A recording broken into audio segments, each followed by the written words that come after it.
Like the new angle. I never done this angle before. I'm trying to get every single angle, every single inch of this room before I transfer to a new area.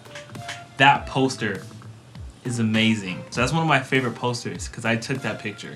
You know what? I'm actually thinking about making this like my poster wall. It just continues each video. You'll just see the wall and you'll just see photos keep stacking up. That'll be nice. If you guys want the posters too, I will put them on my website and then I'll start selling them.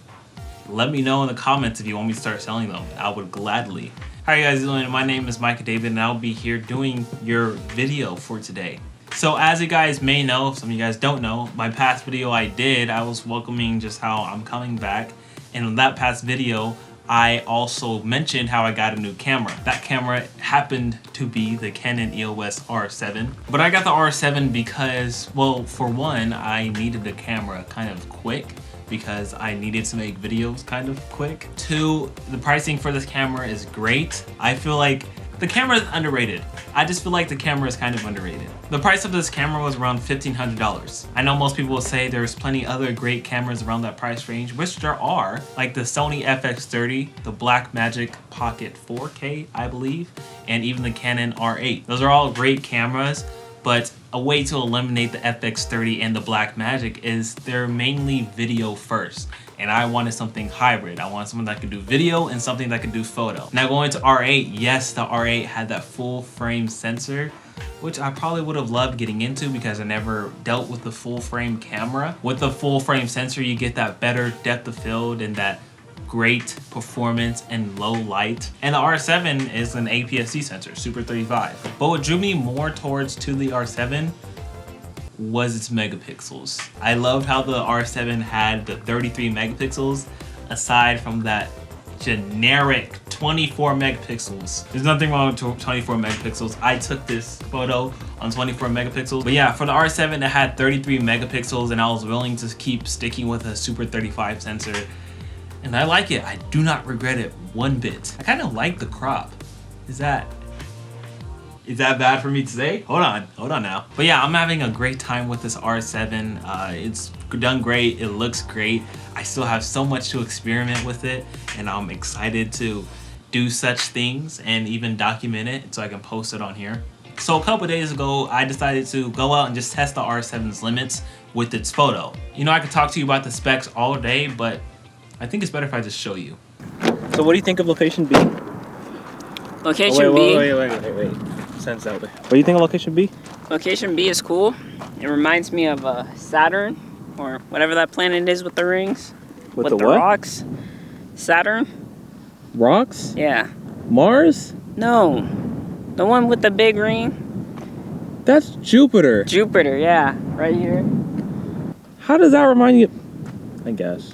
Yeah, exactly. I bet Snoop Dogg would like it. What? Spaghetti. It's a gas giant. There's no outlet, Kwaku. There's no way you're getting out of here. No outlet. No outlet. Does it mean like an electrical outlet? Ah! Okay, so we have two images here. Now, which one is on the T7i and which one's on the R7? Trick question. None of them was on the T7i. They're both the R7. Now you may be thinking, oh, these look fairly different.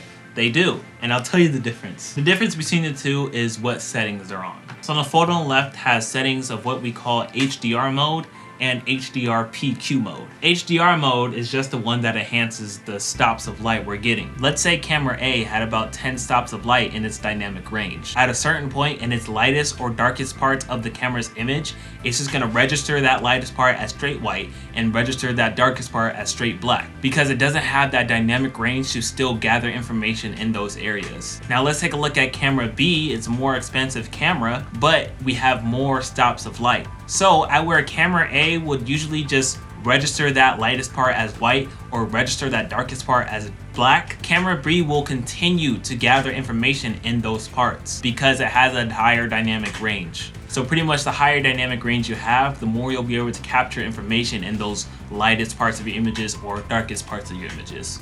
So we have plus or minus 3 stops from light, and we also have the HDR PQ mode, which doesn't actually enhance the dynamic range. That's the other HDR mode's job. What the HDR PQ is practically like a JPEG, except it looks like a raw photo. See, if we click on the image on the left and we press I for info, we can see that there's not much of a big size to it. HDR PQ also expands the color gamut, hence why it's also really saturated. And if we're to look over at the raw image on the right, we would see that it's a far larger size. So let's take a look at this guy we have in the top right corner. This is the HDR mode activated on this photo. As you can see, we can still see some shadows, some little lines in the clouds. Now if we take a look at the photo with no HDR mode activated, just a raw file, then we can see here that it's a bit more blown out. We're retaining a little less information. You may have noticed we have a third photo right here at the bottom. This photo is probably the exact photo you remember from my past video, how I failed photography.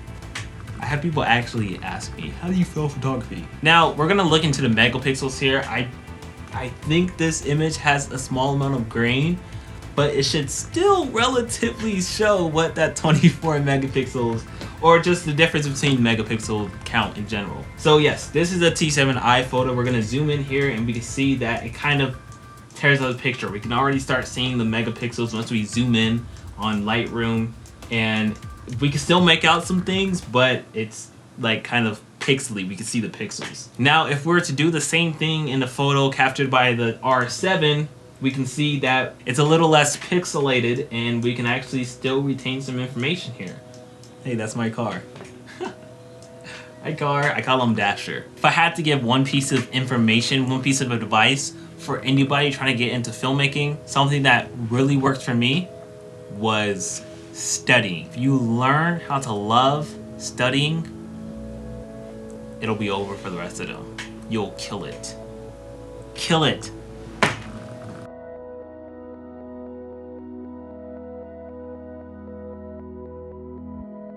Quake go. Quake. Hi, Quaku. Bro, hurry up. I need to go more this way.